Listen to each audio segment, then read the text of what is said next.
Good morning. My name is Jay Rosenthal, and I'm the Managing Director of Business of Cannabis. Welcome back to Cannabis Daily for Thursday, January 13th. If you like what you see, you can check out the rest of our channel with our full Business of Cannabis archive right here. So please subscribe and stay all the latest and stay up to date of all the things we are doing here at Business of Cannabis. For those that are new here, since 2017, we've highlighted the companies, brands, people, and trends driving the cannabis industry, and that's what we look to do here every day.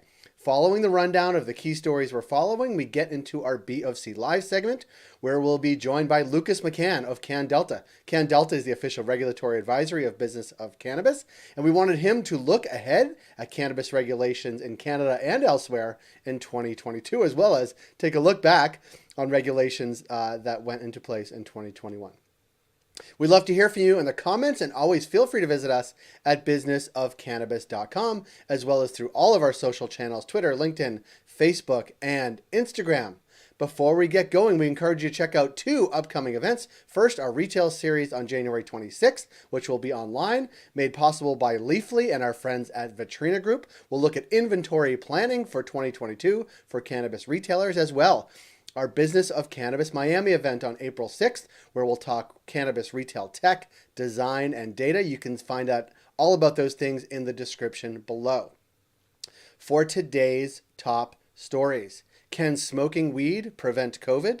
The U.S. federal banking reforms we could expect this year. An airport in British Columbia could be the first to have a cannabis store, and the Irish cannabis industry is asking for clarity. For our first story, peer-reviewed research published in the Journal of Natural Products has identified 3 cannabis compounds that can effectively block COVID from entering healthy human cells. This, according to Vice. According to the study, CBDA, CBGA, and THCA bind to the spiky virus protein and prevent infection. Does this mean smoking weed can prevent a COVID infection? Well, no. For one, the compounds are derived from hemp, but researchers said an oral supplement combining all 3 compounds, such as a gummy or capsule, could be helpful, proving that what I've been saying, that gummies can help you get through the pandemic. Maybe I'm onto something, but check out this research in the Journal of Natural Products. For our second story, U.S. federal cannabis reform isn't likely in 2022, but incremental reform is in play this year. This, according to MJ Biz. So what is in the works? Well, the not yet introduced Cannabis Administration and Opportunity Act, which could be updated after Senate Majority Leader Chuck Schumer solicited feedback last fall, would need 60 votes, requiring support from at least 10 Republicans, and Democrats, Republicans, 60 of them don't agree on much. Conversely, safe banking could get to Biden's desk this year because it appears to have enough bipartisan support, certainly in the House, and seems like in the Senate as well. And the social justice reform, the social justice focused More Act and the Business Friendly States Reform Act are also not likely to be passed by the Senate this year. Quote, a general sense among marijuana industry officials is that the conversation has evolved from whether to legalize to how to legalize the plant. This, again, according to MJ Biz.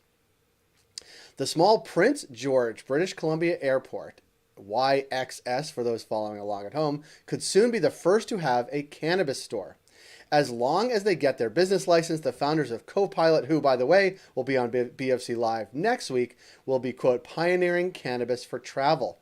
As it stands, the travel rules are in Canada, let me stress that, travelers cannot bring cannabis over international borders. That seems fairly obvious, but domestic travelers in Canada of legal age can bring up to 30 grams of cannabis in their carry-on bag. Co-founders Reed Horton and Owen Ritz said in a statement, we see YXS as the perfect location to launch our initial store and fulfill our mission of making travel a less stressful and more enjoyable experience for our customers. That sounds like we should get on that.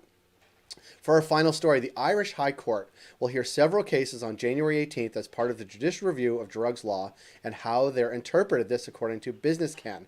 In addition, the Hemp Federation of Ireland has asked for a, quote, coherent regulatory framework across the entire industry value chain, which will allow the indigenous industry to function again. After being raided by police and now facing criminal charges, 2 CBD businesses argued that the charges against them are, quote, unconstitutional, an infringement on their property and livelihoods, and a contravention of EU law. Those are the stories we're watching today. Join 10,000 others and catch all these stories and more in your inbox every day at 7 a.m. with our Cannabis Daily newsletter. Coming up next on our BFC Live podcast, a conversation with Lucas McCann. Lucas was the first guest of the year in 2021, and he looks back on the cannabis news from last year and a look ahead of what he expects on the cannabis regulatory front in 2022 in Canada, but also in the US. This is Lucas McCann from CannDelta.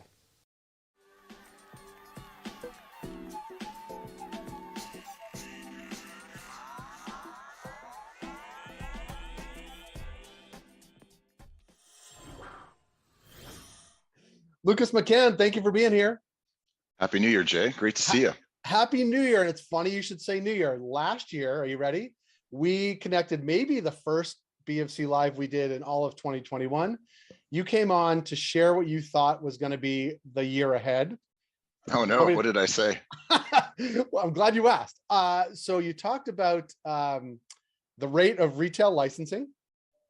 I mean, maybe overall, but specifically in Ontario. You talked about cannabis health products, and you talked about Health Canada looking at the regulations around packaging. So those were the things you talked about. Two of them relied on Health Canada doing lots of cannabis work. How did the year go as measured against that first BFC Live last year? Jay, if you've ever listened to anything I say, then you know that whenever I say that you can rely on Health Canada, that is absolutely a lie. So those 2 points that pertain to expecting something from Health Canada were obviously out to lunch, and they were. We didn't see any relaxation on packaging or equivalency limits or how many cans of beverages you can buy at the retail store. None of that's changed. We're still a little bit wasteful with our packaging, and that's the result of, I think, some inaction from Health Canada's part to listen to what the industry is saying. And do you think it's Health Canada saying they had a very busy year related to the pandemic, or is it an entirely different branch and they just didn't do it? Like, I'm not trying to, make anybody Health Canada angry. I'm literally asking, like, can we expect changes? Well, Health Canada actually gave us a call and they said, so how many applications are you guys expecting to come in this year? Because we're twiddling our thumbs not doing anything. So, but it's a different department that's reviewing the licensing application and reviewing the regulations as well. So hey, totally fair point. I mean, we're seeing some restructuring there, and there's less people, I think, applying for licenses, and that's a true across the board for retail. That was a big flash in the pan last year, and that was one thing I was right about. In terms of the math formula that we had, Ontario specifically, that was just doing the numbers up, and now we've well surpassed our 1,000 store mark that was predicted this time last year. I just looked at a map from the AGCO, and it's hard to even get close enough in on the map. So like, it's not inundated with stores on top of each other. It's quite striking, especially obviously in Toronto. And then, there's like different states that one rung out is pretty dense, and then two rungs out, it's, same thing with the population, but it is, it was striking to see. I think we'll look back on, the pandemic timeframe of just the ramp up of retail in Ontario went from us having a conversation like, can't they do it faster, to when our store is going to start closing. Like, it seems like it happened very quickly. Do we need a cool-off period for a year in Toronto because there are just so many applications going through? Completely fair. Most people are actually surprised when we say that there's a lot of underserved areas still in Ontario. We've done a correlation where we've taken all the stores plotted against the map of Ontario. We've looked at the locations of all the schools, and still we see that there are some very good areas for opportunities for cannabis retail to open up. I believe that. I believe it, because there's, and then some, there's still some opening, the 5th and 6th on a couple of blocks, but like, I know talking to you, but also, those people didn't one day wake up this week and say, I want to open a store. Like, they've been planning that for some time, locking down leases, locking down options. So, the timing of these things isn't always, they're not opening the times that people decided to get in. There's different sort of factors in the timelines. I love anecdotal evidence, so I'll leave with this one. I mean, right before this, and this isn't just a story, like literally before I got on with you, I had a call with someone in Colburn who's a paralegal, and his business has just been hit very, very hard from COVID. And he's turning to cannabis retail. It's a bit of an underserved area where he's located. There's nothing too close to him, and he's looking to convert from computer part sales and paralegal into the cannabis space. So it is still an opportunity. You have to be smart where you're going to open up shop. Definitely now it's less risky than a year ago if you were putting something out on Queen West as to who your neighbors were going to be. Right. We saw what the result of that was. You can't throw a stone in any direction without hitting 3 stores. Yeah. Yeah. And it will be interesting. There's lots of conversation in the places with huge density. What happens to those stores?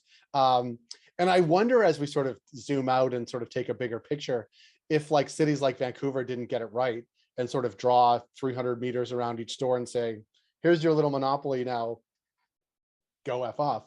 Yeah, and their licensing is like driving with the e-brake on. You just can't get anywhere. Right. So you think they're going to bad, right? It's BC, Ontario, Alberta, we'll start to see, I mean, this is a question. We'll start to see some, especially Alberta and Ontario, some leveling off of the rate of openings, I would imagine. Yeah, absolutely. But one good plus, if I can sneak that in there too, is the more secure storages that open up in retail stores, the more the LPs were alleviated in their secured storages, and the more that product actually just moved. That's really, really healthy for the industry, despite the fact that yes, some of these retailers, they might be consolidating, they might be selling off their assets or their shares. A lot of that product moving has been really good for the industry, and we were in a heavy price compression last year, which is starting to alleviate now. We're starting to feel like the worst might be over, and maybe we can start to enjoy this industry as it moves out of its infancy. Yeah, and I hope so, and I think we will see some interesting, like, steady state industry trends, I guess, whether it's sort of store openings or numbers of SKUs or what's moving, and sort of the data and analytics around that as well. I want to ask you about sort of projecting ahead. You talked about you and your team doing some data analytics about sort of store locations, but on other sort of parts of the sector, like what are you looking for in 2022, maybe different in a part or a continuation of 2021? I think things are going to become very quickly less interesting in Ontario, aside from the OCS flow through model, which is a work in progress from the OCS. We have the new product call that's happening in April, so that's going to be really great for Ontario licensed producers or folks looking to get listed by the OCS. Barring that, I expect smooth coasting in Ontario and not too much change. Where we do expect to see some great changes are going to be in British Columbia now, who's been waiting very long to put out their farm gate regulations, which we're expecting before the summertime. Yeah, and one thing that does not go unnoticed, certainly on Business of Cannabis, but I even know from the CannDelta team, is, let's call it, constant rumbling in the US, whether it's state by state, which of course the rumbling is getting closer to Canada because we saw you and your team in New York. I know we had Denny on from your team talking about New Jersey. The whole Northeast is rumbling. But then we just talked about it last week. Some of the very big Midwestern states, Ohio, Pennsylvania, Minnesota, coming online, or real rumblings. That, coupled with what's happening in DC, the rumblings, they seem to be adding up to something, even though if you don't know what the final equation might look like. The big one, maybe the big one. Yeah, great point. I mean, we've been moving to the US and assisting with a lot of the New Jersey licensing as well. We've got New York on our radar. We're excited for those regulations to drop. And yeah, this all could be a big signal that we could be potentially expecting some form of federal movement, maybe some sort of federal decriminalization at the very least. I know we've been saying this every time, but it would be so big and so massive and so impactful on our industry that it's important that we move it to the top of our list. I think every time we have that conversation about the year ahead.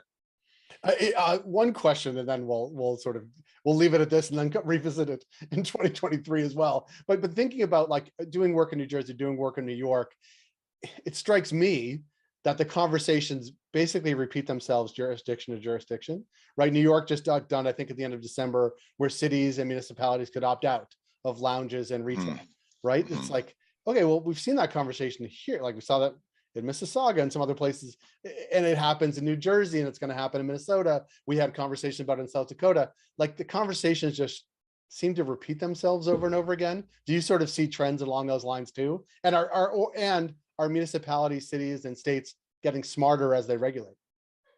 Yeah, they are. I mean, we're definitely fighting that big stigma, especially in the U.S. There's a lot of NIMBYism when it comes to decriminalization or legalization for adult use happening in the U.S. But yeah, definitely in that, and in the social equity justice approach that they have in which businesses actually get licensed as well. That I think is going to I can only expect that to continue as things go on, and it will remain a very competitive nature because everyone wants in. Yeah. Yeah. I think New York has certainly taken all the information that's been done so far around social equity and around lounges actually too, and sort of incorporating that into their regulations. But Lucas, it's always good to start the year talking to you. I don't know if we've ever revisited things you said and predictions you made, but I'm glad we did today. And I don't think you were off. I just think maybe the time horizon with which you were predicting was not long enough, maybe. So eventually the cannabis health products and the packaging and the marketing regulations, those will come to pass. It'll just be maybe another year and you'll be right. Yeah, I think this year, we're moving out of infancy into maturity in the Canadian industry. I think everyone's sort of learning how to sail the ship, and they're making smarter moves instead of sort of big, tax and jibs as they were in the past. There's a lot of operational efficiency that seems to be a big focus for industry. The capturing the most territory phase is well gone, and people are driving steady. Yeah. Yeah. And I know it's maturing because my beard just keeps getting grayer and grayer every year. That this goes on. I think the first time we met, I had a clean shave and no beard, and it certainly wasn't gray even then. But the years do add up, especially during COVID. But Lucas, I really appreciate the time now and always and the partnership. And we look forward to connecting with you on these issues, but others as well. So thanks for joining us. Thanks, Jay. It's a pleasure. Thank you, Lucas, for coming by. That was episode 9 of Cannabis Daily. Thank you for joining us here. And you can join us all week on YouTube at 10 a.m. Eastern. Please subscribe to this channel. Today, we look forward to having you here tomorrow. Thanks.